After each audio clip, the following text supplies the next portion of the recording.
ही शंभुगन करही सिंगारा और जटा मुकुट आई मोर सवारा। जटा का मुकुट और नागों का सेहरा हो गया।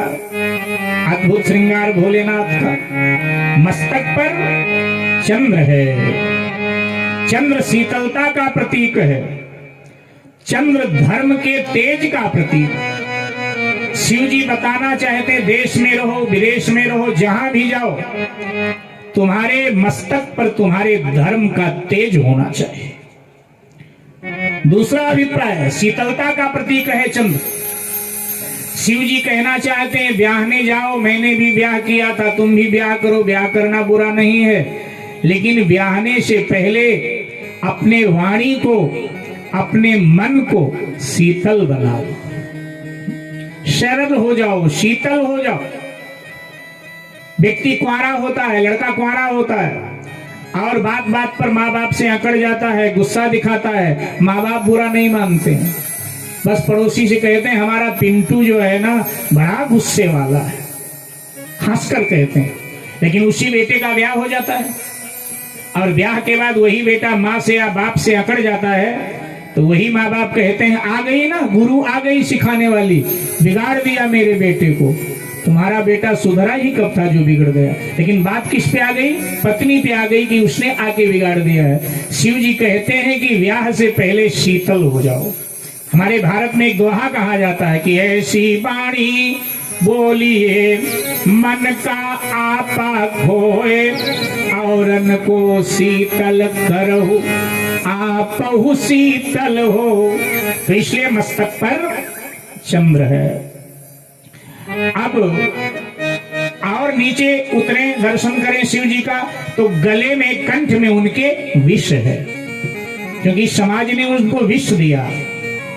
शिव जी कहते हैं जब तुम अच्छा काम करोगे, श्रेष्ठ काम करोगे, समाज सेवा, राष्ट्र सेवा, धर्म सेवा में रुचि दिखाओगे, तो समाज के लोग तुम्हें विष देंगे, क्योंकि उनके पास अमृत नहीं, विष देंगे। उस विष को पीना पड़ेगा, क्योंकि हमें भी समाज ने विष दिया था, हमने विष पिया था। हाँ, विष का प्रकार भिन्न हो सकता है, लेकिन समाज ने सभी महापुरुषों को विष ही तो दिया, प्रकार भिन्न हो सकता है। भाई तुम श्रेष्ठ कर्म करते हो और हम तुम्हारी आलोचना करें। आप शिव महापुराण की कथा सुनते हो, हम आपके पड़ोसी से पूछे हो, कहें सब ढोंग है, और ये जब आप सुनोगे तो आपको विष जैसा लगेगा। शिव जी कहते हैं ऐसे विष को पी जाना।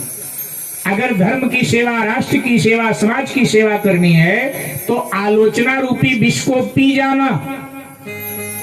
कैसे पिए?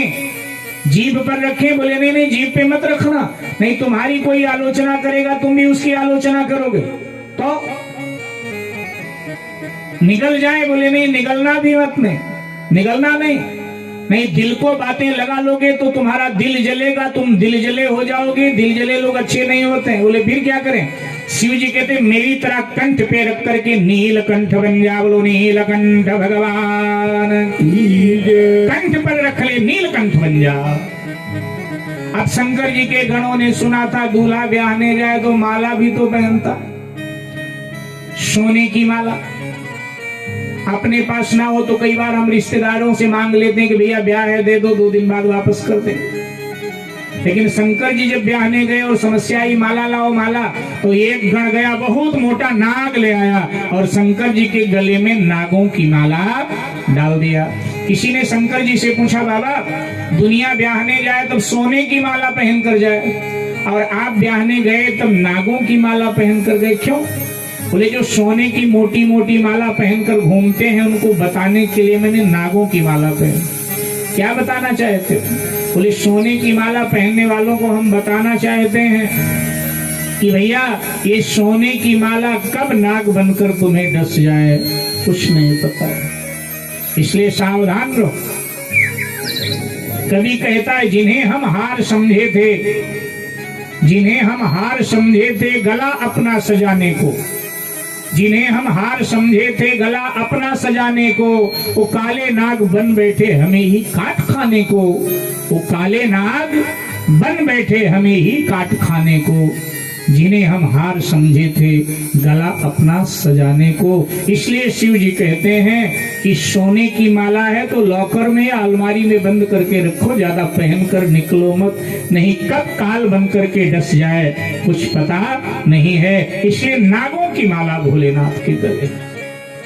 अब संसारी ब्याहने जाता है तो 2-4 दिन पहले उसके शरीर पर कुछ मला जाता है। शंकर जी के गणों ने सुना था कि कुछ मला जाता है, तो एक गण ने दूसरे से पूछा, यार दूल्हा जब ब्याहने जाता है 2-4 दिन पहले कुछ मला जाता है। बोले हाँ मला तो जाता है। अब ये नहीं पता था बेचारों को कि काला मला जाता है कि पीला मला जाता है।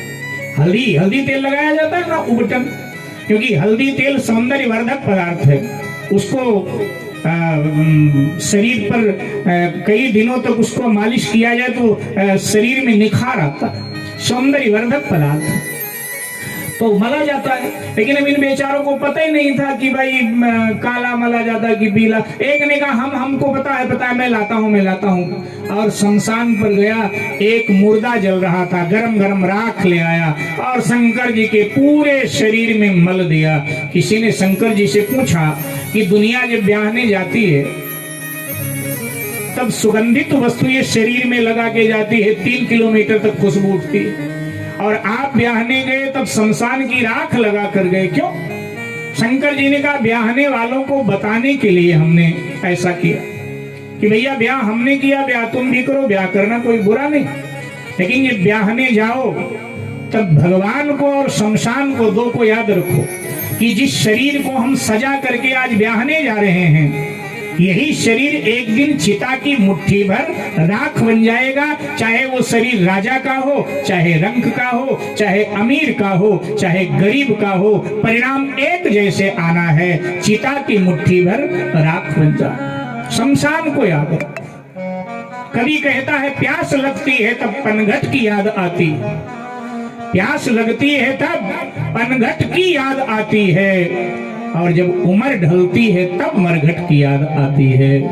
जब उम्र ढलती है तब मरघट की याद आती है। लेकिन शिव जी कहते हैं मरघट को नित्य याद रखो कि एक दिन वहां हमें जाना है। एक दिन ठिकाना तो वही, घर में ठिकाना तब तक है जब तक हमसे हमारे परिवार का स्वार्थ हल होता है, जब तक हम कुछ कर रहे हैं तब तक ठिकाना है। और जिस दिन बेकार हुए ठिकाना शंकर जी के घर में मिलेगा, दुनिया में कहीं ठिकाना मिलने वाला नहीं।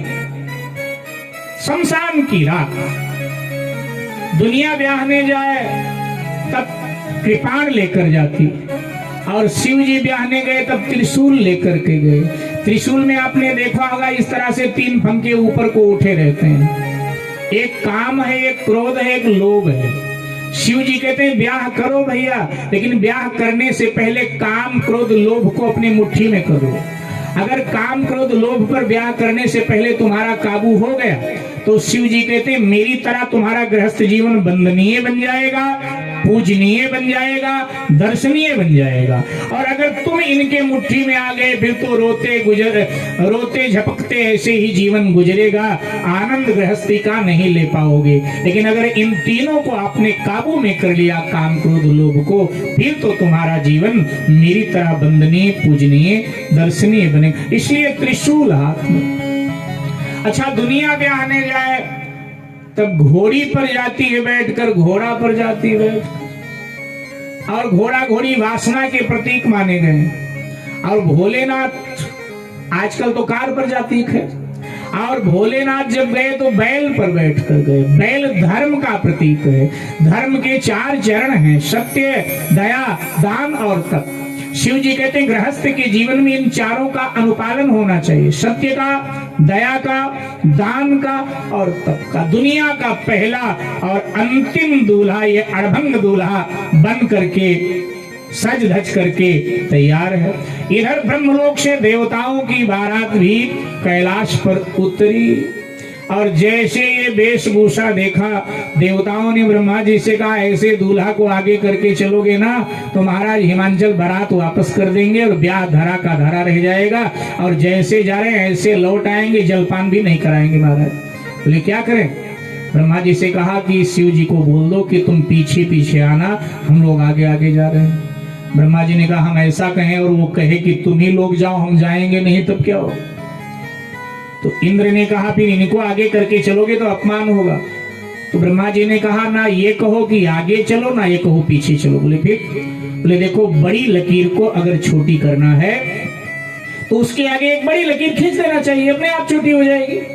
तो इसलिए ऐसा करें, हम लोग अपना अपना समाज लेकर आगे निकल जाएं, वो अपने आप ही पीछे छूट जाएगा, कुछ कहना ही नहीं पड़ेगा। बोले ठीक है। देवता लोग अपना अपना समाज लेकर आगे आगे चलने लगे। शंकर जी पीछे छूट गए। एक गण ने शंकर जी से कहा महाराज ब्याह आपका है कि देवताओं का? बोले नहीं, ब्याह तो हमारा है। बोले देवता आगे आगे जा रहे हैं और आप दुल्हा हो, दुल्हा आगे होना चाहिए नियम से, लेकिन दुल्हा पीछे और बाराती आगे है, क्या मामला?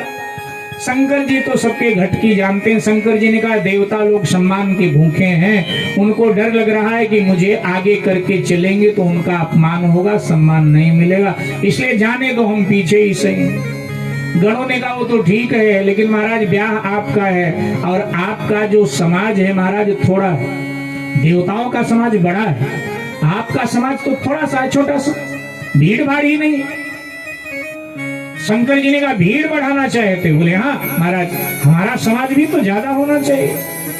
तो शंकर जी ने कहा ऐसा करो, शमशान की राख लेकर आकर्षण मंत्र पढ़कर 10 दिशाओं में उड़ा दो और बोल दो कि ब्रह्मांड में जितने भूत प्रेत पिशाच चुड़ैल डाकनी शाकनी सब कैलाश पर आ जाएं, महादेव का ब्याह है। जितने अपशकुन दुनिया के हैं वो भी आ जाएं, ब्याह है। मैंने जितने अपशकुन दुनिया के हैं, शंकर जी ने कहा मैंने उनसे वादा किया था जब मेरा ब्याह होगा तुमको बारात में ले चलो। कब वादा किया था? जब राम जी की बारात जा रही थी तो सब लोग जा रहे थे बारात में, शंकर जी सबसे पीछे चल रहे थे व्यवस्था देखने के नाते, कौन छूटा कौन क्या। तो शंकर जी को खेत खलिहानों से जंगलों से रोने की आवाज है।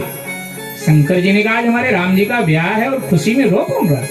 शंकर जी ने जाकर खेत खलिहानों में देखा तो सारे अपशकुन रो रहे थे। शंकर जी ने चुप, ये करुण कंदर क्यों बच्चे, काहे को रो रहे हो? बोले तुम्हारे बेटे की वजह से रो रहे हैं। मेरे बेटे की वजह से? और क्या? बोले मेरे बेटे की वजह से क्या रो रहे हो?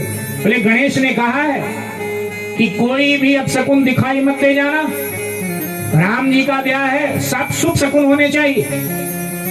तो हमने सोचा था चलो दुनिया तो अपने ब्याह में हमको ले नहीं जाती है क्योंकि हम अपशकुन हैं, लेकिन राम तो भगवान है, उनके ब्याह में चले जाएंगे, लेकिन तुम्हारे बेटे की वजह से नहीं जा पाए इसलिए रो रहे हैं। शंकर जी ने कहा रो मत, आज जगन्नाथ का ब्याह है, श्री राम जगन्नाथ हैं, आज जगन्नाथ का ब्याह है तो सब शुभ शकुन जा रहे हैं, लेकिन कुछ दिन के बाद मेरा ब्याह होगा, मैं भी विश्वनाथ हूँ, तो मैं सारे अपशकुन को ले जाऊंगा, हमारे ब्याह में कोई शुभ शकुन नहीं जाएगा, अपशकुन को ले जाऊंगा। मेरे भाई बहन, इसलिए सबको बुलाया। अब गणों ने शमशान की राख लिया और साबरी मंत्र पढ़ दिया है। अकाइन हो बकाइन हो सीसौआ पर के डाइन हो, अकाइन हो बकाइन हो सीसौआ पर के डाइन हो, अकाइन हो बकाइन हो सीसौआ पर के डाइन हो, अकाइन हो बकाइन हो सीसौआ पर के डाइन हो, रामत हो बैताल हो कुष्मांड हो कंकाल हो, रामत हो बैताल हो कुष्मांड हो कंकाल हो, रामत हो बैताल हो कुष्मांड हो कंकाल हो, भैरव वीर भद्र हो सभी यहाँ एकत्र हो, भैरव वीर भद्र हो सभी यहाँ एकत्र हो, भैरव वीर भद्र हो सभी यहाँ एकत्र हो, भैरव वीर भद्र हो सभी यहाँ एकत्र हो। हम भोला है बुला रहे विवाह है पूजा रहे, हम भोला है बुला रहे विवाह है पूजा रहे, समाज को लेके आइए बारात को सजाइए, बारात को सजाइए, समाज को ले आइए बारात को सजाइए, बारात को ले आइए बारात को सजाइए। जैसे इतना कहा साहब,